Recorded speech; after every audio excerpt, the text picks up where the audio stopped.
What's up? What's good, people? Court is in session. Tonight we obviously have the lovely Elevation, like always, and we have Naz Dragonheart with us. Oh, Hello, our first UK gamer on Sinister's Court. About fucking um, time. I'm tired of inviting all these niggas to the show. We ain't got no UK love. What's up with that? well, you got it now. He's here. Yeah, I'm honoured to be on. Honoured to be on. So, Yeah, if you guys want to do your intros, if you have intros, well, I know Elevation does. you go first, Naz. Mine's kind of long. No, you run it. You run with it. All right. Yo. What's going on out there, Sinister's Court? It's your boy,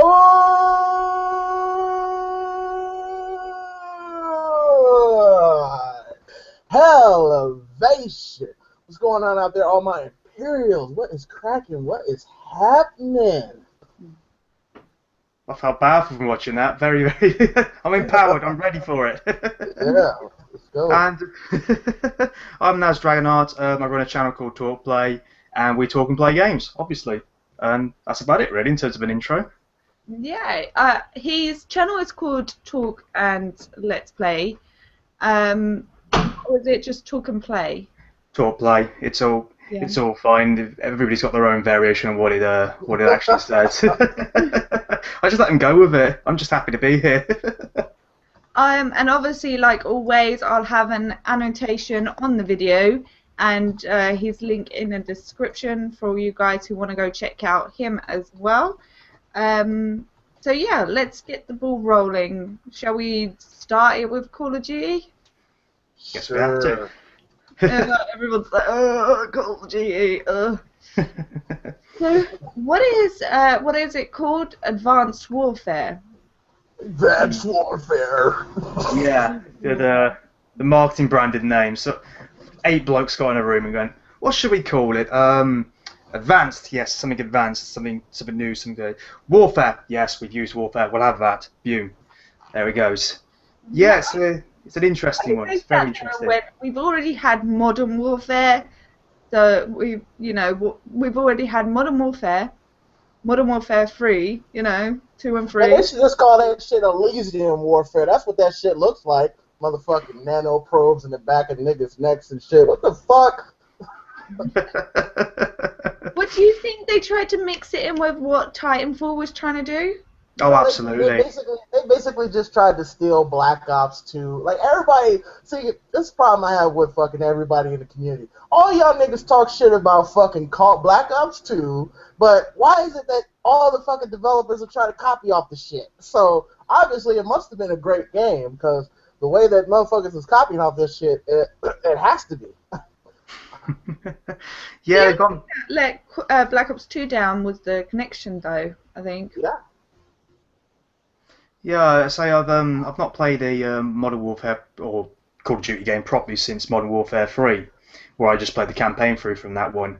And what I always seem to get from the iterations that come after it is the fact that they seem to just be kind of the same game, but with slight tweaks in it, and everybody's kind of annoyed at it constantly for being not changing too much and just being Call of Duty. Which is, I guess, a shame, because we're going to get to a point where Call of Duty might surprise us all, and then we won't notice it because it's Call of Duty, and we've already just turned off of it and gone, no, it's Call of Duty, it's rubbish, it's all the same, get out. Well, I mean, like I said, they're already at that point. I mean, like I said, I'm like, what is this, fucking Black Ops 4? I mean, this looks like a Elysium thing. Like, if y'all haven't seen the movie with Matt Damon where he has the fucking like spinal thing in his back and shit with the nano probes. That's what that shit looks like to me. I'm like, the only thing that made the trailer interesting was the fact that it had Kevin Spacey in it. I was like, oh, okay, but that's it. I'm like, that's a nice trailer. It's like a movie, but I mean, I don't buy Call of Duty for single player campaign. So why do y'all insist on promoting the game with the single player trailer? I just don't get that. Yeah, that always seems to be the big selling point when they come out with Call of Duty. It is just the campaign trailer. And you see it every time, and I have to play a game with it, where it's kind of like, okay, which are the bits where I'm actually playing this game? Car flying over, someone's hands are up, no, I'm not playing that bit. jump over a canyon where I seen people jump over. No, I'm not playing that bit. Kevin Spacey walking around. No, I'm not playing that bit. I think it's about 2 seconds maybe where he's climbing the wall where I'm thinking I can see myself playing that bit, but it's all just explosions and smoke and mirrors that's going on with it, and I won't be really interested and excited about it until I've actually got details and footage of the multiplayer in action. Yeah, there are a few things that are concerning me that might be in the multiplayer. You know, like the bit where he makes that makeshift barrier and shoots behind it. Oh my god. And I'm like, oh yeah, that'd be great, you know, because everybody already complains about campers, so you just give them this extra tool of being able to, wherever they are, make a makeshift barrier to head glitch off of. I'm like, great.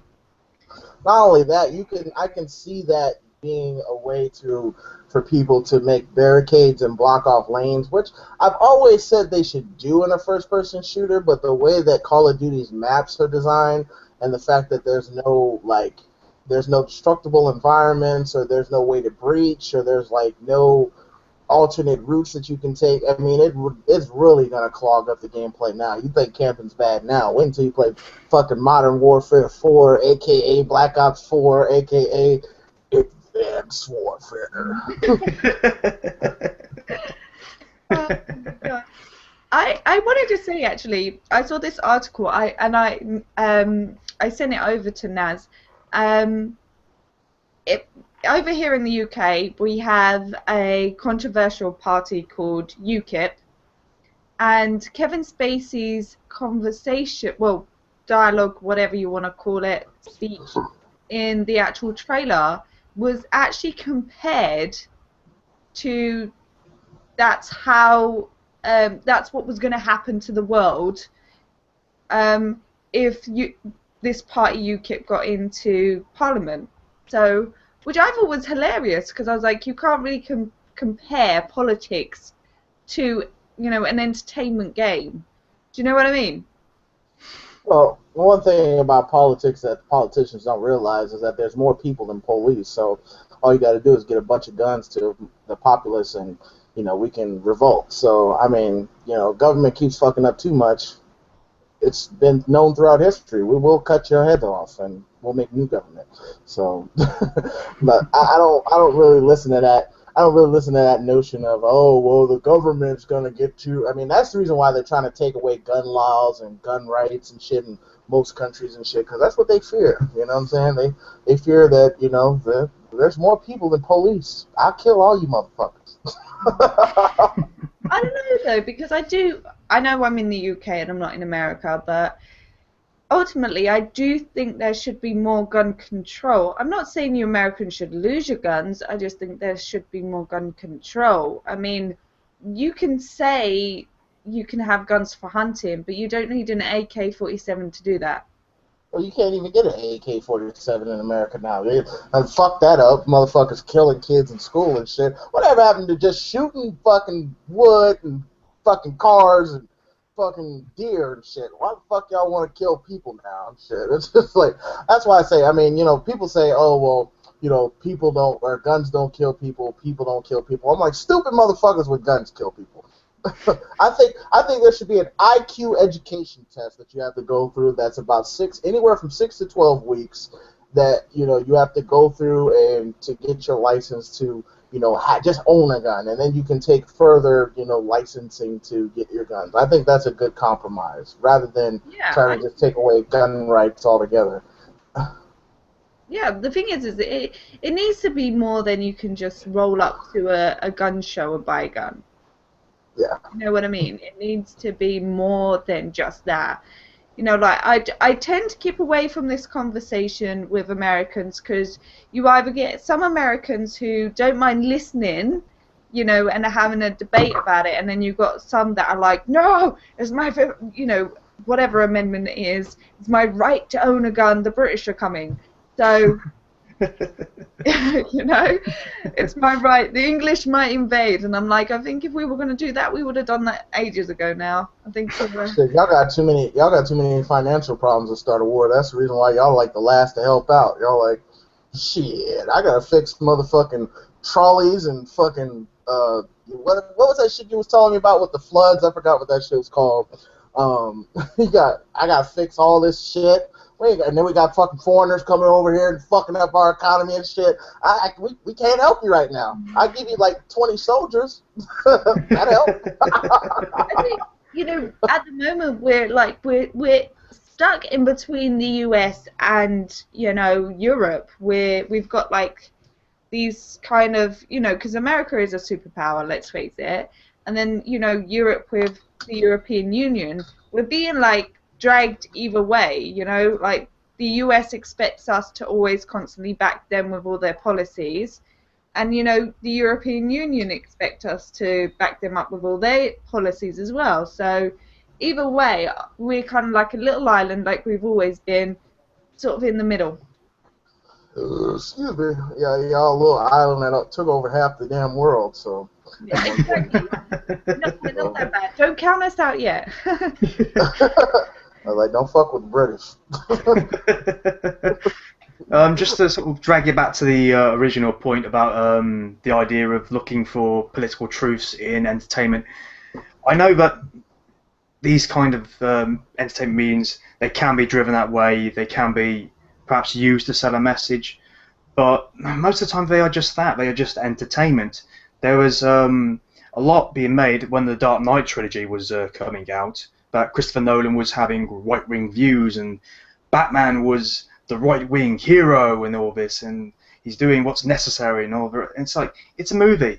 It's a damn movie. He's just doing stuff in a movie.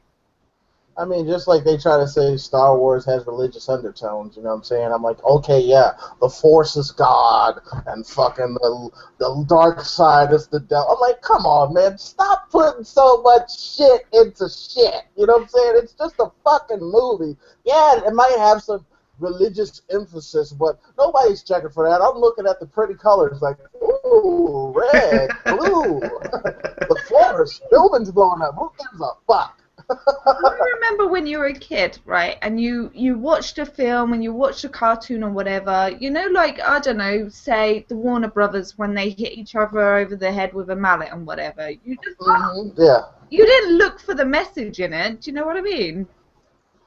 Yeah, I mean, I'm still like that. I don't look at messages in movies. Like when I look at movies, I mean, because you know, one of my hobbies is writing movies and screenplays and stuff.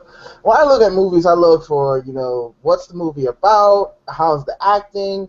What's the special effects like? You know, how's the script? What's the dialogue? I look at stuff like that. I don't look at like religious undertones or underlying messages in a movie. I mean, if you find it, cool, but it's the same thing with a video game. A video game is supposed to be, excuse me, nigga, an immersive environment that brings you into the game, into a fantasy. You know what I'm saying? It's like D&D in a virtual world. You know what I'm saying? As Nas was saying before we got into the call. You know what I'm saying? That's all gaming is. It's a visual representation of a geek's mind, you know what I'm saying? But I think too often, you know, people try to get too philosophical and put political and religious and all kinds of, you know, next thing you know, we're going to have a fucking video game called anti-abortion and shit, where you fucking play doctor and try to kill the doctor from fucking aborting a baby, next thing you know. We have almost that with the South Park game with the abortion sequences and that. I mean, yeah, I even read this article when, you know, Frozen, you know, Let It Go song. Oh, right. There was this religious Christian pastor or whatever he was. I think he was part of the Catholic Church in America or something like that. He turned around and told, you know, Christians that they shouldn't actually go and watch the film Frozen, because in actual fact, Elsa was gay and it was promoting homosexuality. I missed that theme. And Frozen is about fairies, right? Well, it's about, you know, this girl who she was born with this magical, you know, power to sort of like wield things in ice, and basically she has an accident when she's young and hits her sister in the head with it, and her sister basically nearly dies. So her parents try and contain it, and they hold it all in, and then eventually she ends up, you know, this situation happens where they end up finding out she has this power, and you know, it's about her basically letting go and being herself, and then you know that, and about how, you know, true love can overcome fear. It's about basically bad things end up happening and people make stupid mistakes or bad mistakes through fear, and true love and love itself is what frees you from fear. So it's about being yourself. Well, like I said, you know, when you start talking about, you know, theoretical concepts in a movie and shit, oh yeah, she's gay. I'm like, I just facepalm. I'm like, it's a cartoon, goddammit. You know, when I was younger, my mum was in the church, and her pastor actually turned around and said that we weren't allowed to have anything to do with Pokemon because it was from the devil. Mm-hmm. And he was like, just look at their names. It's from the devil. Japan. Yeah, like what? It's like, Well, I mean, you know, you want to go even further, like, you know, Dragon Ball Z, for example. All the Saiyans are named after vegetables. Bardock, broccoli, Nappa, which I think is like a radish. Raditz is named after a radish. Vegeta, actually in fucking Korean, means fucking king of the vegetables. So, like, Kakarot is carrot. It's like, who gives a fuck? It's a theme of a movie, but y'all like take this shit too far. Like, oh well, you know, I don't know. It's just the whole theme of, like, you know, personalizing and over analyzing a concept in a video game, or even you hear that shit in music all the time. If you play the record backwards, he's saying shit in the devil's tongue or something. I'm like, what? Like, first of all, how much PCP were you on to discover that? And why do you care?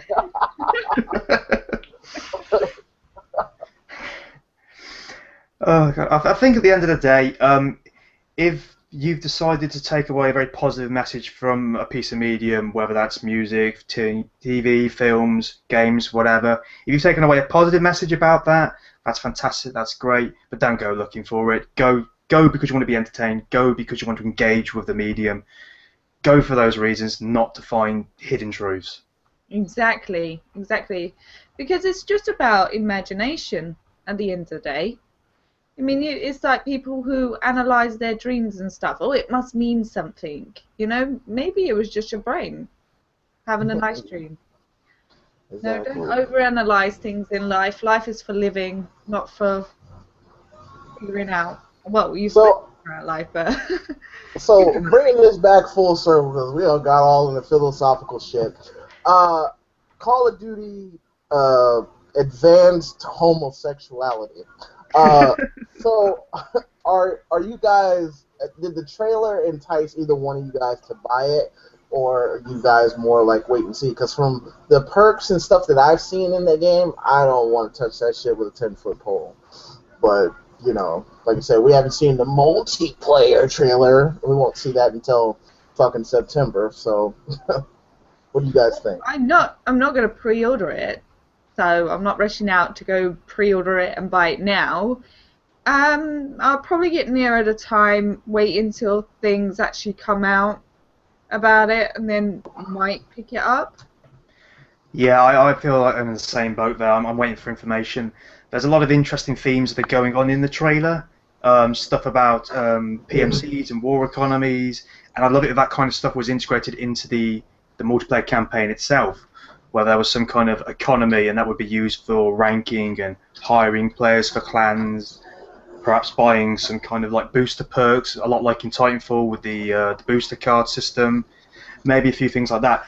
There's a lot of stuff that we don't know because the relevant information we want, the multiplayer stuff, all that side of it, is of course hidden away from us. And all we've gotten is a brief look into the world that they've been creating for us. So yeah, on the fence until I've seen a lot more of it. Yeah. As far as I'm concerned, it's just I'm not buying it. I don't think, because it's just Call of Duty is just more of the same. I mean, they're not fixing the problems; they're just putting it in a different dress. It's like, you know, you got a girl with cellulite, and you know, you put her in a longer dress trying to hide it. Like, oh, well, you can't see it, so like, bitch, you still need to go to the gym. So, That'd be like, so cool. why you trying to hide it with a dress? I mean, that was a bad analogy. I'm sorry, all the women out there, but you know what I'm saying. It's just that's the way I look at it. It's like you're trying to hide all the game's flaws with new storyline and new fucking, you got Kevin Spacey, so it's gonna make the game excellent. I'm like, who plays the Call of Duty single player? You know what I'm saying? Unless you're drunk, bored, or your internet's cut off. Hey, I play the campaign. So does Hammer. Well, you and Blam are very unique cases, unique I play it individuals. just to justify Kevin Spacey's fee. How much they had to sort of grease his palm with to bring him in? Can't be cheap. Right? Oh well, yeah, especially with what Snoop Dogg and all this thing with Ghost at the moment, and getting Eminem as well.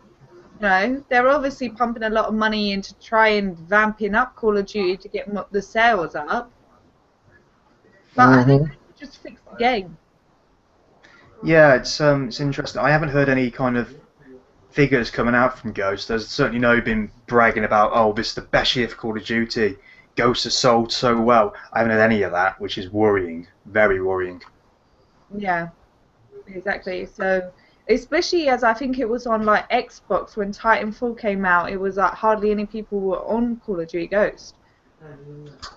So Yeah, but that only lasted for a month, just it like I did only said. last for a month, but let's face it, a month of people with like with Ghost with less than 300 people playing. You know what I mean? That's a big hit.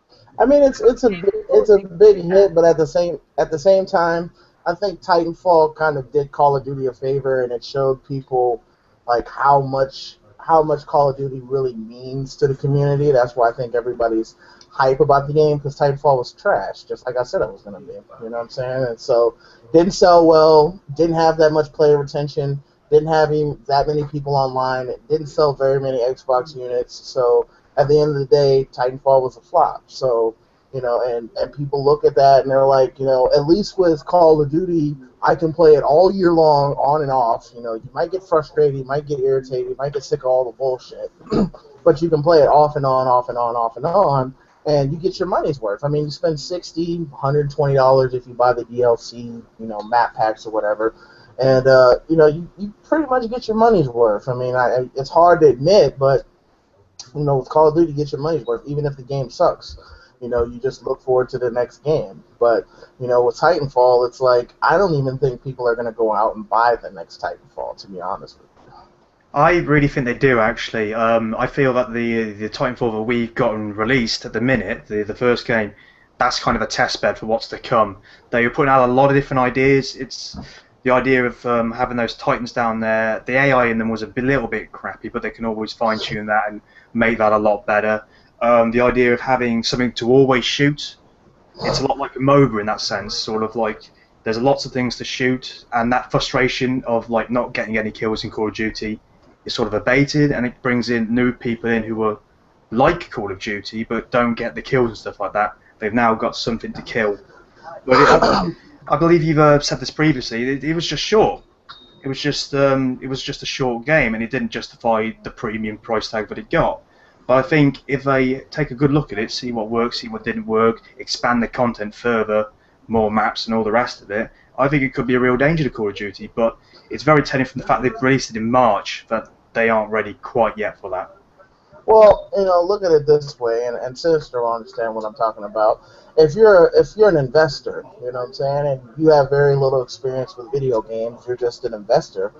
Are you going to spend? Are you going to invest more money in a game that didn't do well, didn't have retention, and only really had PR buzz, but the PR buzz didn't justify the not only the expense of putting money into the game, but it didn't justify all the hype. Are you, as an investor, going to invest money into a sequel of that game? Me being objective and looking at it from an investment standpoint without gaming knowledge, no, hell no. You know what I'm saying? I'm looking at quarterlies. I'm looking at how the game did overall. I'm not putting money back into that game. Honestly, I could see EA dropping the game, altogether, because they didn't get a return on investment. You know what I'm saying? The game, probably, I mean, unless what's the name of the company? Respawn, fits the bill for development. I don't see EA even putting money into a sequel. Well, you say that, but on the same flip of the coin, we're getting Mirror's Edge 2, which is something that had some good PR hype, and at the same period in time, didn't sell very well at all. And yet, for years and years and years, gamers have said, we'd like Mirror's Edge 2, we'd like Mirror's Edge 2, and then he put a trailer out last year for it, and suddenly I think they're trying to rebuild game credibility, EA, at the minute. They're trying to build that fan base back up and go, actually, we are about gamers, we aren't money-grabbing thieves or whatever. That's somebody else. That's not us anymore. But it's really hard to tell. I think they're going to go with it because they've spent so much time bringing these guys on, and they're going to put out another sequel. But the thing with Mirror's Edge 2, the difference between Mirror's Edge 2 and Titanfall is Mirror's Edge 2, for the most part, is a single-player game. Single-player games have less overhead to develop than a multiplayer game, and the cost to develop and cost to bring to market. I mean, they can literally sell 100, maybe 150,000 copies and make more than probably 20% profit off of the game. Whereas Titanfall, I think if I had to estimate, it's probably a $20 million title. It took them $20 million to develop that, and I think they barely probably broke even, maybe a little bit over even. But I think it was more used to bring in new customers to the Xbox Live. I mean, maybe you're right, but I mean, to me as an investor, and the way that EA's quarterlies are starting to look, and that their money is starting to slip with EA, they're going to be very judicious in the future with the titles that they release. So I mean, if Titanfall does get a sequel, they're really going to have to bring it. But Mirror's Edge 2, Mirror's Edge 2 was this close away from getting dropped as well. I mean, for a long time there was no news about Mirror's Edge 2. They said, we don't know if we're going to go forward with the title, and now you're hearing, we're going to go forward with it. Yeah, it's interesting. I'll be interested to see what, because I think it'll be featuring this year at the E3 conferences. It'll be, in some capacity, there'll be a trailer or something like that. It'll be interesting to see how much they try and push that in comparison to some of like the Star Wars games they're working on. Yeah, I mean, Star Wars 1316 was supposed to come out, and then I hear, I'm not sure, I haven't checked into it, but I heard that they delayed it, indefinitely with no other news on it. So it's just like I would have liked to see that game come out, and I think that was another EA title. So it's like gaming right now, it's a lose money type of business for most of these companies, because they don't pay attention to what gamers want. And there's a lot of free-to-play games and indie developed games that are coming out that are actually competing or stealing away interest from AAA titles that aren't that successful. Look at MechWarrior Online, WildStar's getting a lot of hype right now. What's that other game?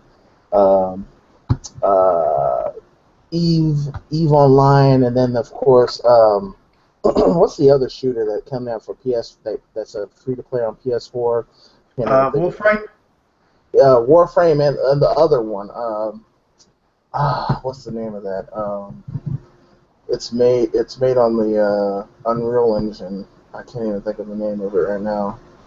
I forgot. But there's another free to play first-person shooter on the PS4 that's also on the the PC that's free to play as well. That's done really well. So, I mean, gaming is starting to become a lose money type business. Yeah, well, we're talking about that actually. We can go on to the next one of because you Naz mentioned E3, which I probably think this when we're going to find out the new games that are coming out. And we're talking about new games that I'm actually really excited for, and that's Evolve. Do you guys know about Evolve? Have you seen it? Yes. I was just looking at it. I don't see much about it, but it actually kind of reminds me of of Destiny a little bit. Well, it's made by BlackRock. I believe it's BlackRock. If not, I'm apologising about that. But it's made by the guys who made Left 4 Dead. And it's got a very similar Left 4 Dead concept. It's the idea of 4 players versus 1 monster who's also player controlled. and the idea is it's almost like the four of you have got to get and try and take this monster down. And at the start, you can easily take him down, no worries at all. But the monster's got to try and eat the local animals and stuff like that to get himself bigger and stronger and badder. And eventually, he just becomes a behemoth of a monster who's just tearing down trees, beating these poor player characters about. Yeah, but the thing is, I think it's got durability. Probably not. But if you are with your friends, you're fed up of playing first-person shooters, and you want to have something different to play, you're having a couple of drinks, that is going to be hilarious to do.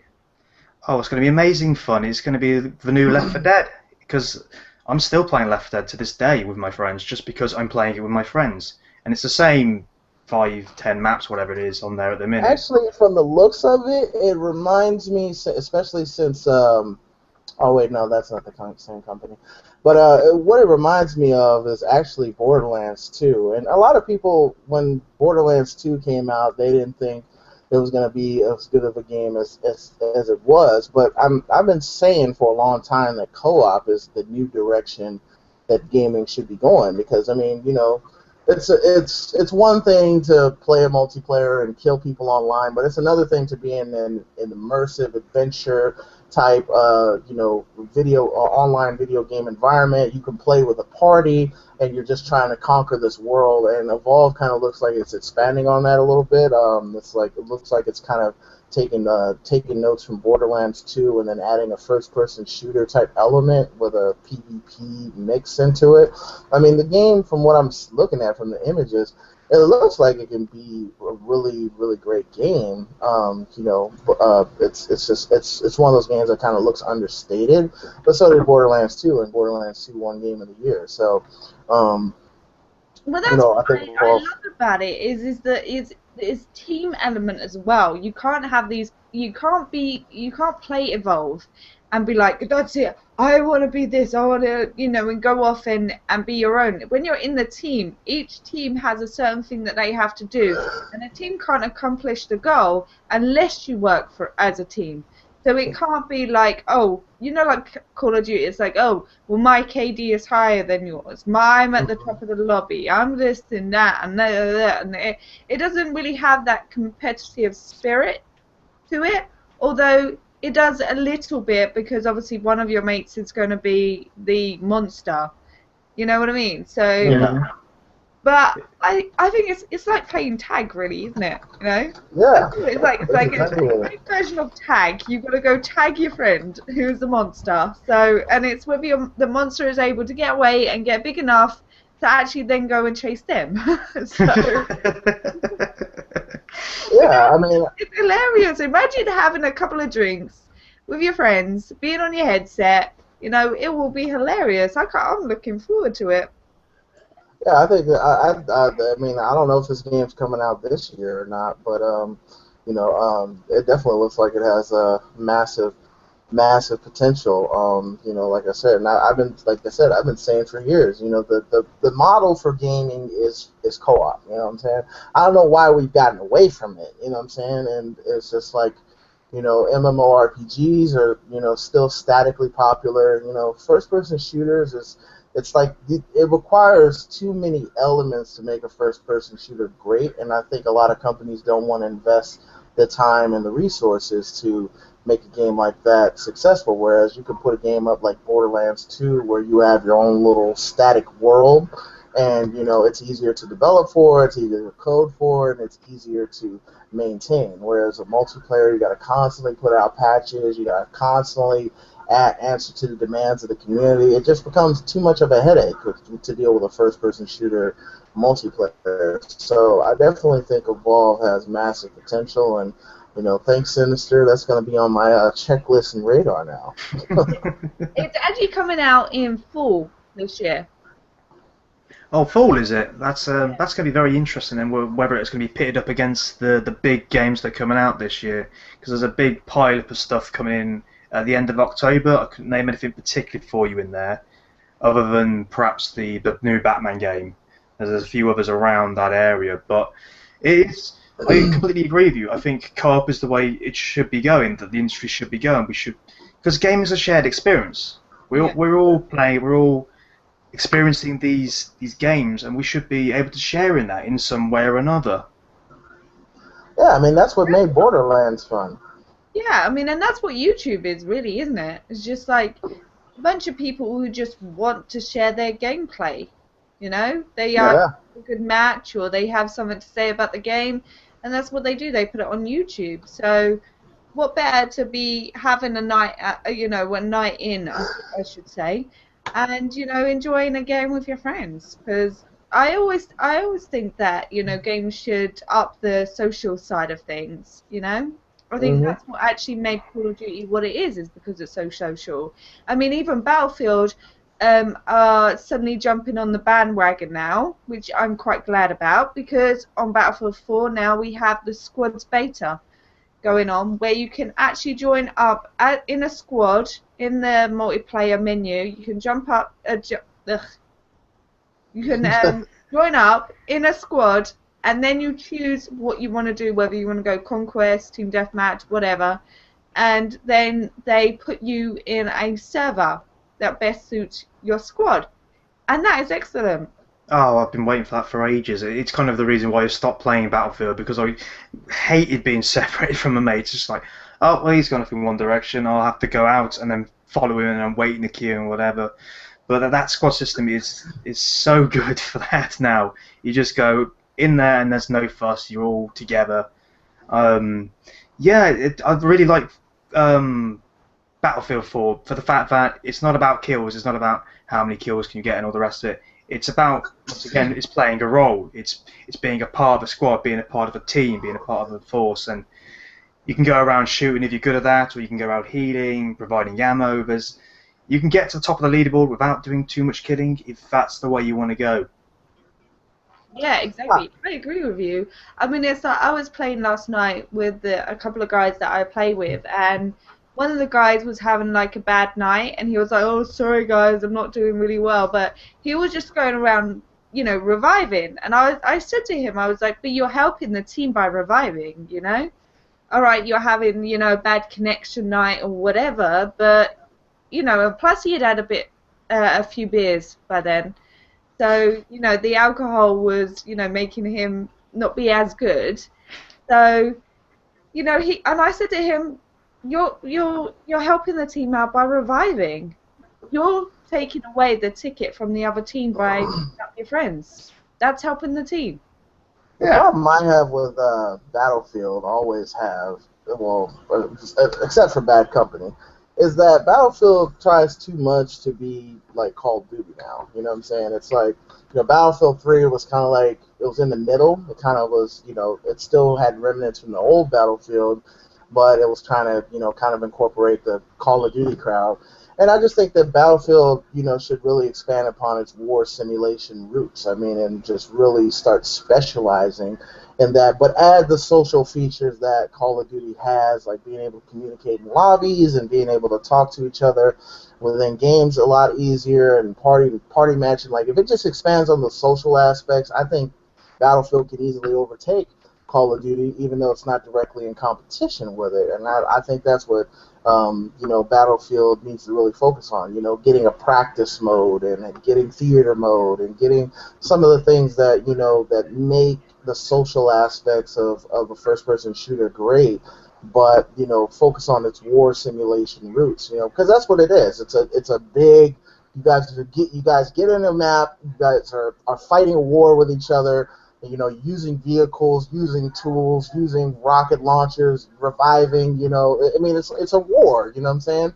And that's what it should be focused on. It shouldn't be focused on, oh, well, you got to get to the top of the leaderboard by doing the most shit. I'm like, no, that's not. No, that you shouldn't even focus on that shit. It should be, what team has the most points. Although it does do that, but I think it still has that element of whose dick is bigger with the KD because it has KD in there. Yeah, it's it's true. It's true, and yeah, there is partly that whole KD competitive side to it still, but like I don't know, I like the fact that it does. it doesn't just rely on kills. You know, you can do points on other things. I don't know. I've been a fan of Battlefield for a while now. Like I said, I played Battlefield 3. That was my first introduction to it, and I found it really difficult to get into at first, and I didn't think that I would like it. You know, I didn't think it was going to take over as much as it has, but especially with Battlefield 4, I've definitely got away from the whole Call of Duty idea. You know, I'm so much more relaxed. Like, I was playing last night and I got a little bit upset. I didn't rage, but I was, like, getting a little bit frustrated. And the guys I was playing with was like, oh, I might actually hear Sinister rage. And I'm like, no, not as much as I was on Call of Duty. He knifed me through the fucking door!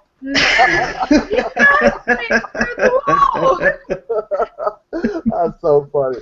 I mean, the problem I think, in the essence of why people hate Call of Duty is because Call of Duty caters.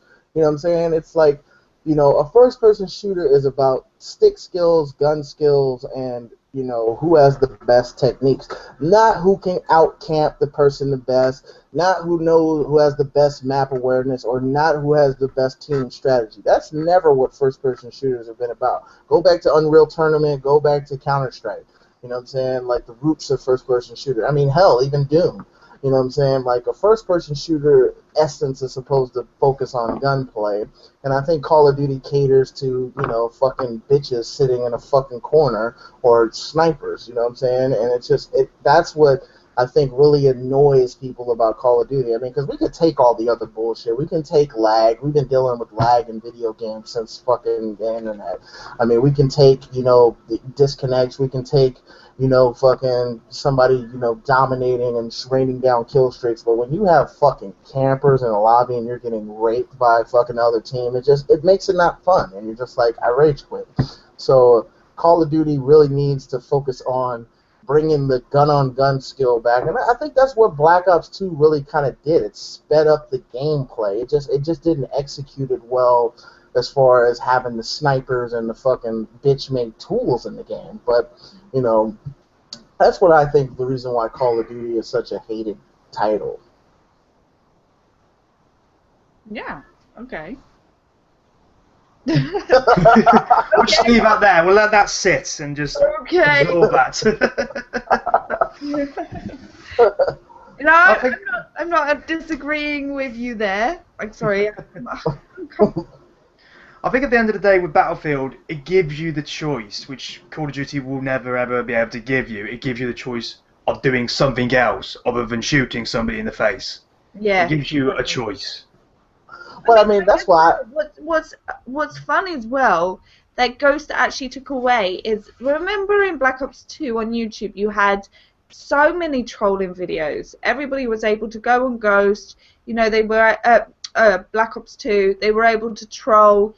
You even had like the Worm Nation, which was this big, huge thing during Black Ops 2 era. You know.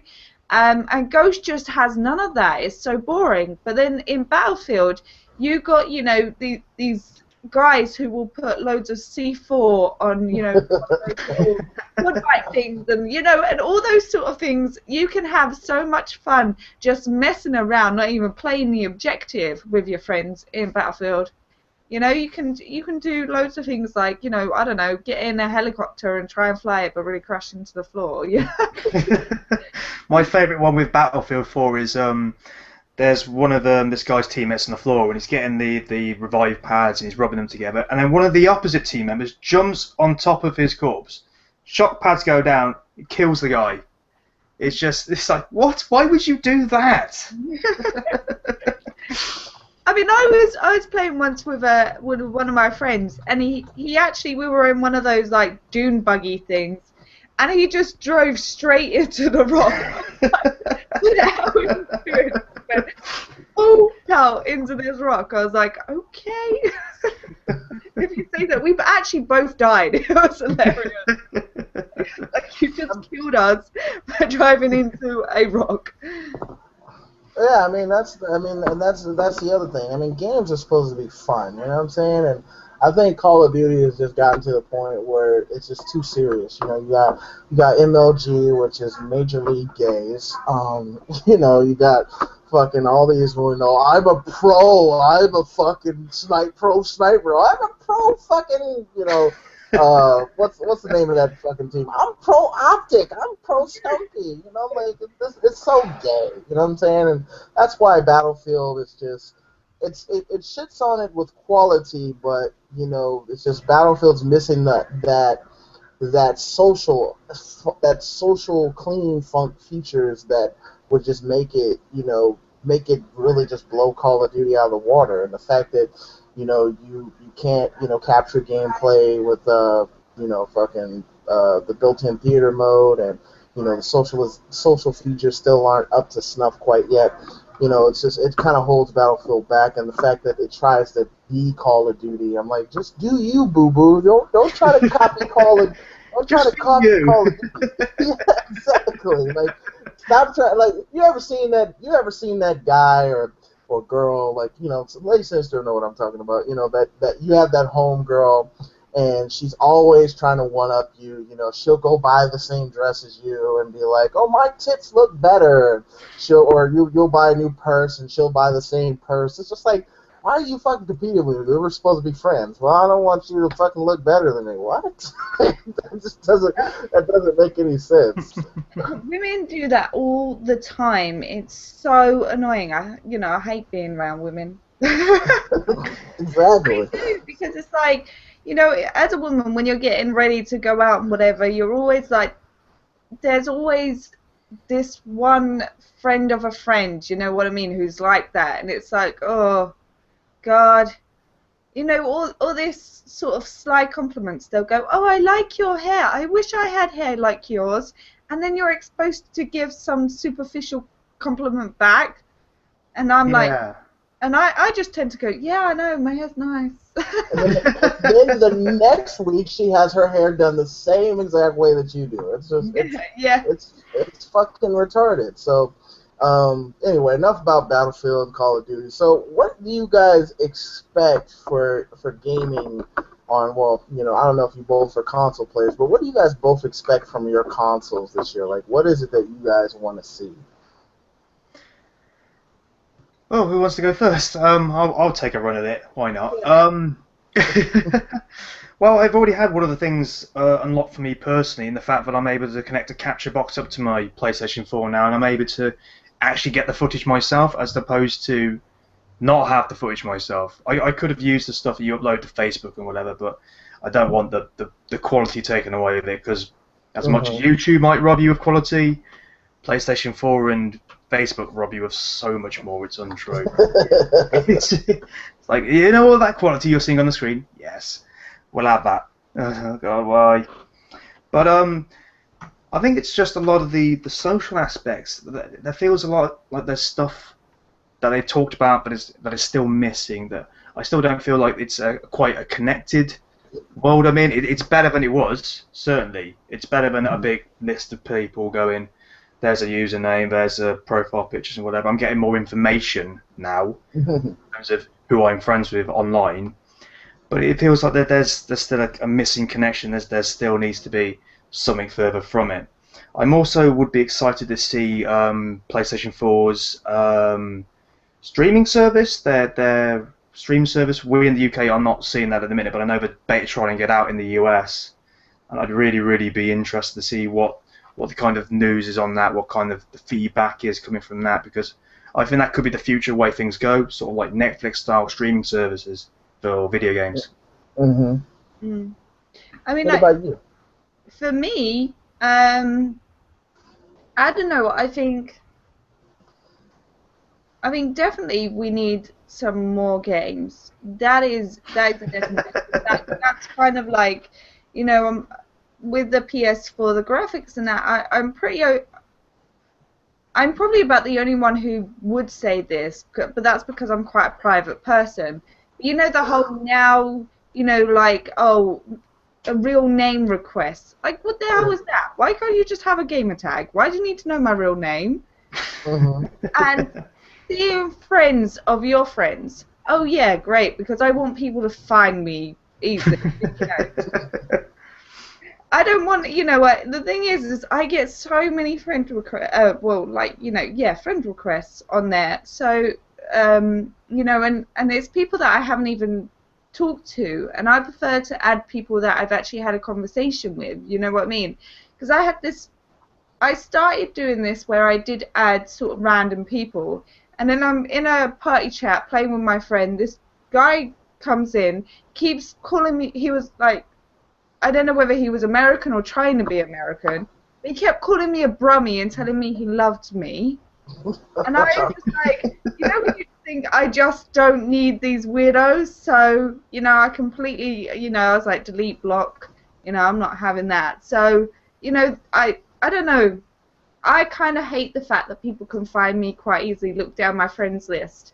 Because as well, I have a few YouTubers as well that I actually have on my game, on my friends list. So as well, for people to look down my friends list and go, oh, I see such and such, because I'm not name dropping. I see such and such. Oh, I'll just send them a friend request. So then they already get bombarded with friend requests as it is, without somebody finding them down my sort of friends list. You know what I mean? Yeah. Those are some good points. Like for me, like I'll go through both systems. What I like to see from PlayStation is I don't think PlayStation is gonna come out with more than one or two IPs this year. But you know, with the money that they make this year, I definitely would like to see next year a minimum of 5 new IPs come out, or at least be announced for development. And not an indie game, not by a fucking B studio. I'm talking about a AAA title, you know, like an Uncharted or something like on the lines of that. I'd also like to see more media features with PlayStation 4, like being able to import your CDs, being able to put flash stuff into there, being able to really like take stuff from outside of your system and put it onto your system. I'd like to see that.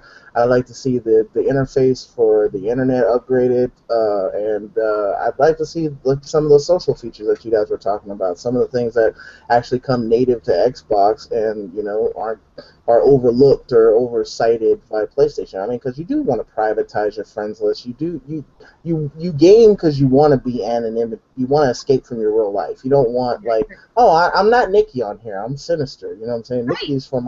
Nikki's for my husband and and son. You know what I'm saying? It's not for you motherfuckers that I don't know. So. I didn't say my full name, Elevation. I didn't say your full name.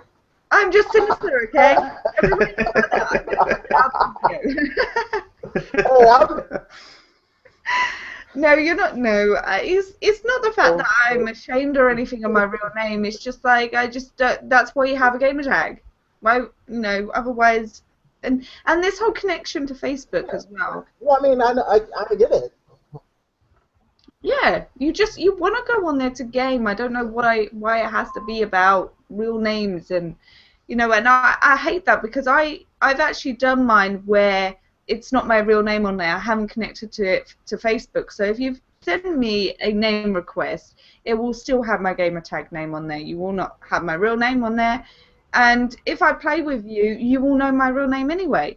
So I don't see the point in you finding out what my real name is. Exactly. I never saw the point in that. Why send a friend's request and then have a separate, oh, I want to know your real name request? Stupid.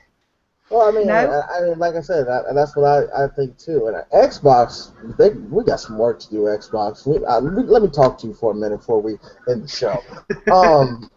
First off, nigga, y'all need to go back to the 360 interface. I don't know what y'all was thinking with this Windows 8 touch shit. Trying to be on some Minority Report shit. Didn't work. So let's scale it back. Let's go back to Xbox 360. That's when we were in our prime, okay? Number 2, we need to go back to the old school social features, you know what I'm saying? Being able to, block people, being able to remove people, being able to check your messages instantly, all that good shit that we was accustomed to. What happened, Xbox? Y'all are fucking up.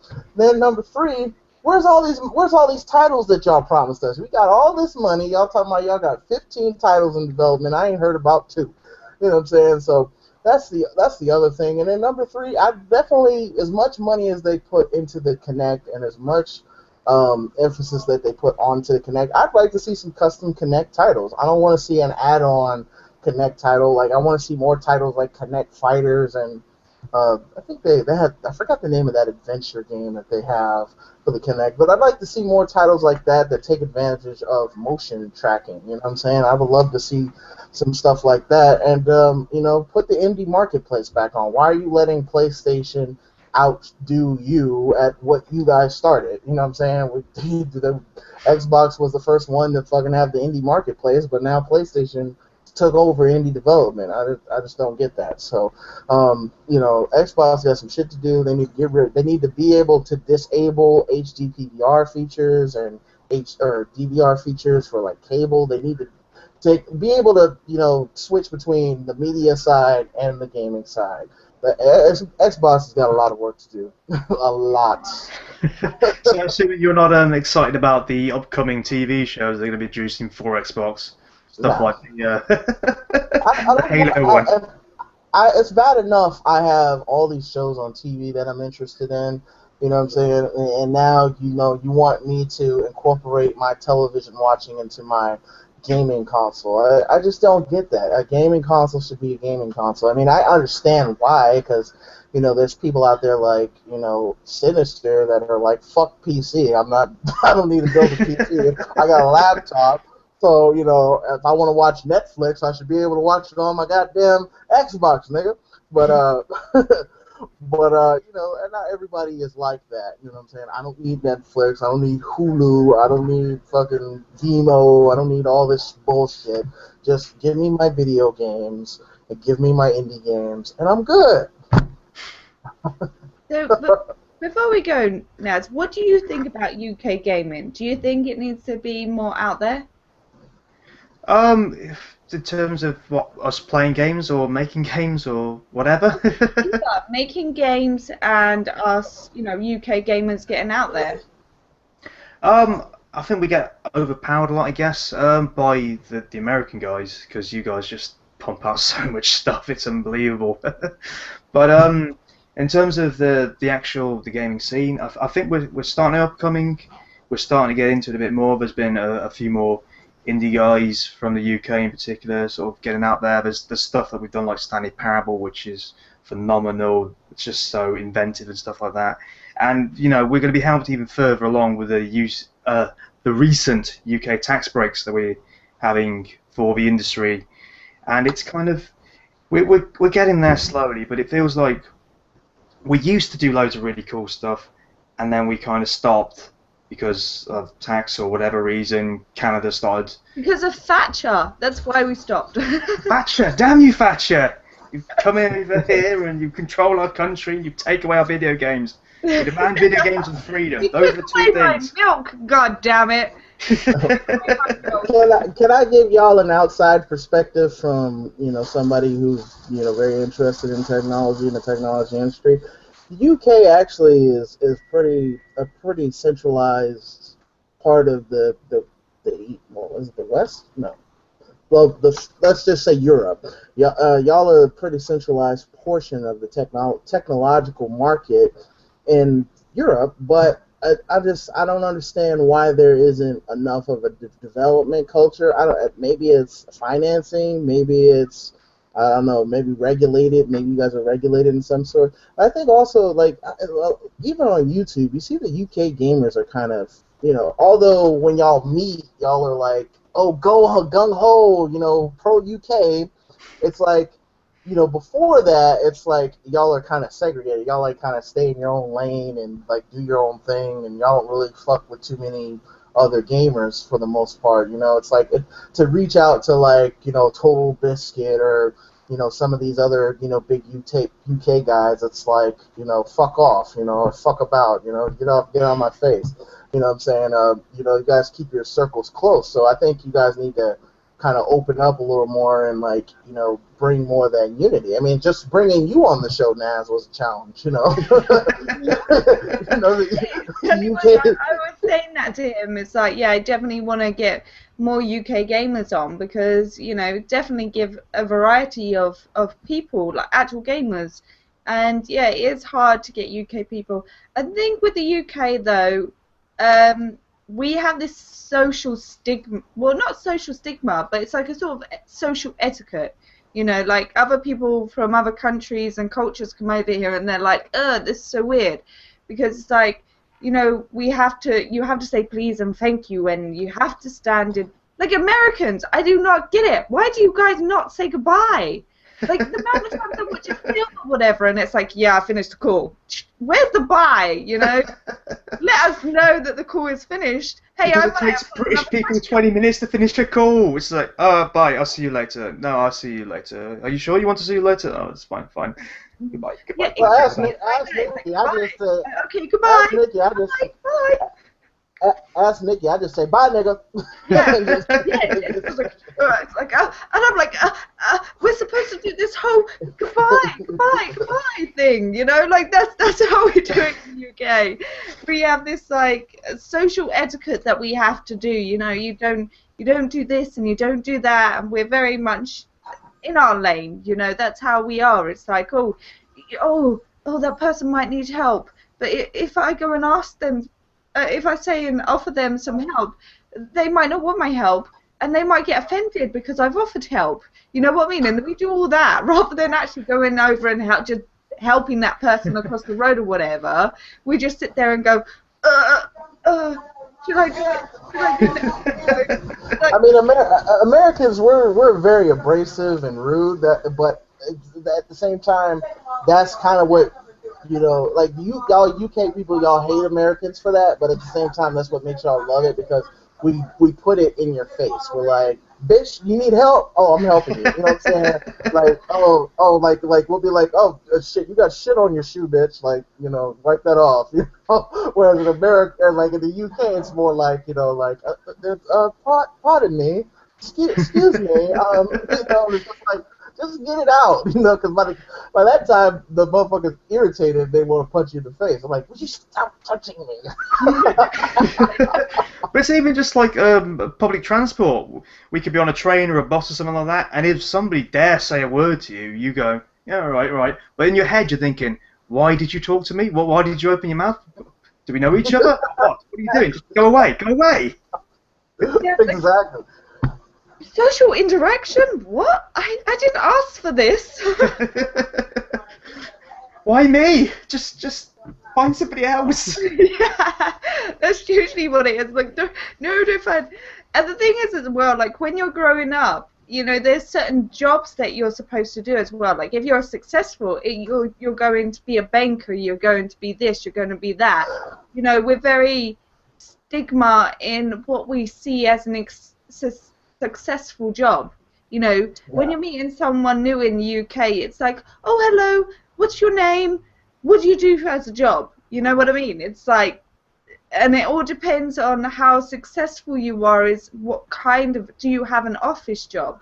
We see that as sort of like the pinnacle, rather than gaming is something kids do. Do you know what I mean? And you're supposed to outgrow it by a certain age. You know what? That might be what it is with the developers. At dinner tonight, I was sitting around and pretty much everybody was round my age bracket, and all the men were sitting there going, yeah, I kind of would like a PS4, but the missus won't let me. And one guy actually turned around and he said, oh yeah, that's for kids, that is, gaming is for children, and I'm like, what? I sit here again.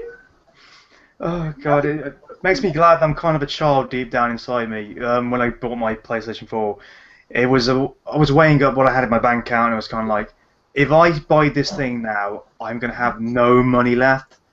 Yeah, let's buy it. Don't worry about it. It'll be fine. We'll work our way around it. The Americans are fine with spending the money on something like a game console, whereas like we see hobbies as golf and tennis, or racquetball. That's what you're supposed to do as a hobby. Having playing games as a hobby. You know, like it blows people's minds. And the thing is as well is like because there's so much emphasis on grades and everything like that in the UK, you know, a lot of kids are under pressure to achieve. And, you know, even though we have art as a lesson and you can do it at college and university and things like that, most people don't actually pursue, you know, art and, you know, develop, you know, technology development and stuff because, like I said, it's like, you know, you got to go to university and you got to do an English literature degree or something like that so you can get that office job rather than actually going for what you might dream of. Do you know what I mean? So, you know, we need to take pressure off of people to actually follow that dream. You know, so what you haven't brought, you don't own your own house by the time you're 30. You know, house prices are through the roof. It's hard to buy, you know. We need to take that pressure off of our kids with stats and all this sort of stuff and let them see if they want to become an actress or they want to, you know, go into art or they want to go into graphics, you know, or be musicians. In America, you guys are in high school, you just go, yeah, I'll buy a guitar, we'll start a band. Doesn't happen here. It's a very American attitude, sort of like shooting for the stars. You see it a lot in like films and TV and whatever. Just like you could be president, you could be president, you could be in a rock band, and you see it a lot. This very positive attitude. I love that about Americans. You guys are fantastic for that. It's a very positive It's a very positive attitude, but life, you know, really, you know, stifles your dreams in America. You know, whereas I think when you have that pragmatic, practical upbringing like you do in the UK, you're very realistic about your goals and what you want to do. You know what I'm saying? You don't waste your life chasing a dream that you'll never accomplish. You're just like, okay, well, you know, leave it off. I'll fucking be a banker, or you know, I'll be a manager of the grocery store. You know, make enough money to take care of my family. Whereas in America, for us to come to that conclusion, you know, we really have to fail. Like, you know, you get a record deal, your record doesn't sell, and you're fired. You know, and they were like, oh, I can't be a musician anymore, so I'm gonna go work for my parents. You know, so. As well, I think the difference here is that we leave school at 16. No, so that's when we decide, do we want to go on straight out and get a job, or do we want to go to college and then on to university? We have to make that decision at such a young age of 16. I personally believe that at 16 you're far too young to make that choice. Like at 16, I wasn't thinking about how my life and my GCSEs or whatever were going to affect my life. Do you know what I mean? So, you know, I left school and I went, I don't know what the hell I want to do. Do you know? And I was like, oh yeah, I think I'll become an actress. So I went to college and did a national diploma in performing arts, and you know, and now that's sort of like a useless degree. Well, I mean, even at the age of 18, you know what I'm saying? You don't know who you are until, you know, you're 25 usually, or like somewhere around there, you know? And so, I mean, you're never ready for that decision. I do think that 16 is a little young to have to consider that, but still, I mean, like, even at 18, I mean, you know, I know people that, you know, are, you know, going on, you know, 30 like me, and, you know, just now figured out, oh, this is what I want to do. This is my passion. This is what, you know, excites me and makes me want to get up in the morning, you know. So, you know, it takes a long time to, you know, to get to that phase in life. But, you know, that's why I don't think that in school you should learn, you know, learn information. You should be learning your job at a certain point. Like, you know, you should be able to dive into your interests. Like, okay, well, if you want to be an artist, this is what you know, this is what it takes, or if you want to be a developer, this is what it takes. That's what I think you should be learning at some point in school, but you never get to that point. I mean, like, yeah, I mean, you can't legally vote, you can't hold a tenancy, you can't own your own home, you know, there's a lot of things that you can't do. You can't drink, all those sort of things that you can't do, but you're 18, but you're supposed to know what you want to do for the rest of your life when you're 16. Yeah. Do you know what I mean? you know, it's just anyway, just strange to me that you're supposed to know what you want to do until what you're 65. Yeah, Yeah. it's locking yourself in like that is a bit too much. I remember 16 leaving school myself, and the only option really that they ever presented to me was college. It's just like, oh, more education, lovely, and then what? University maybe? It's just like, you got anything better for me? Not really. It's like, oh god, right, let's do this. Let's do this other tango with you. I'll jump through all these other hoops, and then maybe we'd have figured it out. And especially as like every year schools kick out at 16, and then you have this influx of 16-year-olds who are searching for jobs, Yep. and it's just crazy because even if they get a job, they start earning money, but they can't have their own space until they're 18. They can't legally go out and rent a property or whatever until they're 18. They can't go and drink until they're 18. So it's like, what do they do with this job in the meantime? Buy shoes, I suppose. But anyway, guys, I gotta get ready to get out of here. So I guess we should probably end the show. Okay, cool. Right. So yep, that's it. Cool. It's adjourned. Thank you, Naz, for coming on. Thank you very much.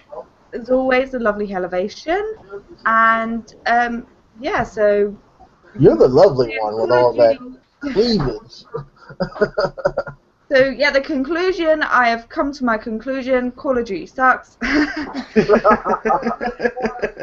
we're looking for more games. So yeah, thank you guys. Like I said, annotation will be in this video for Naz and a link in the description, and hopefully we can get some more UK gamers on. So Yeah. Defiant Phil. Phil. So hopefully we maybe can get him on as well. That'd be quite cool. Yeah. So yeah, thank you guys for watching, and I'll see you next week. Bye. Bye, guys.